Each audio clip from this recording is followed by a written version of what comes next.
باللہ من الشیطان الرجیم بسم اللہ الرحمن الرحیم یا ایھا الذین آمنوا انما الخمر والمیسر والانصاب والازلام رجس من عمل الشیطان فاجتنبوہ۔ صدق اللہ العظیم۔ ایک انتہائی ضروری اور اہم موضوع کی طرف آپ سامعین کی توجہ کرانا چاہوں گا، اور وہ ہے رمضان المبارک میں خصوصاً عبادت کی ان بابرکت ساعات اور گھڑیوں میں ایک انتہائی ناجائز اور قبیح عمل، اور وہ ہے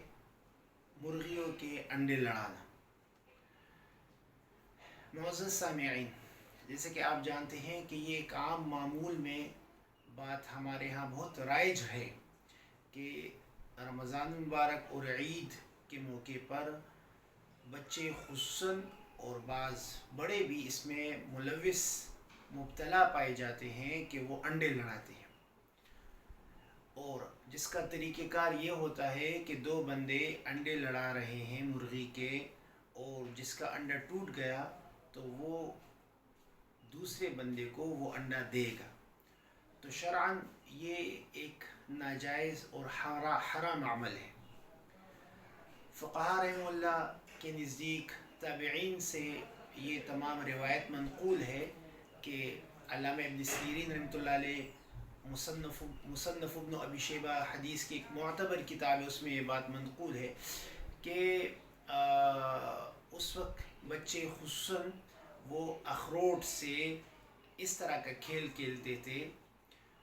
اور اس وقت تابعین رحمہ اللہ نے قرآن مجید کی اسی آیت کے تحت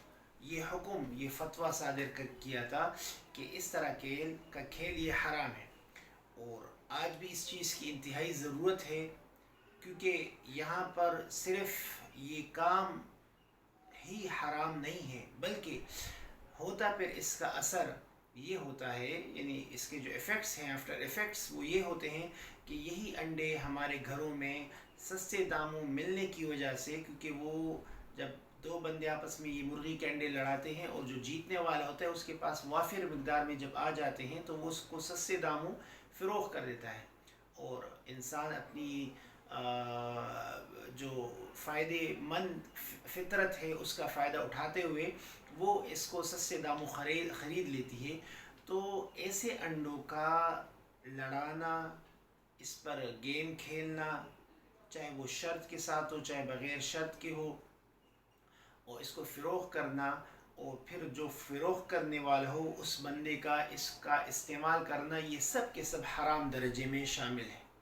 تو یہ انتہائی ایک ضروری عمل ہے کہ اس سے بچا جائے، اور ہمارے جتنے بھی چھوٹے ہیں، ہمارے بڑے ہیں، ہمارے معاشرے میں جتنے حضرات ہیں، اور گھروں میں ہماری عورتیں جن کے پاس یہ پھر انہی مرد حضرات سے یا بچوں سے پھون جاتے ہیں اور وہ ان کو کھاتی ہیں، تو اس تمام کا تمام یہ قابل اصلاح عمل ہے، کیونکہ ایک ناجائز عمل ہے۔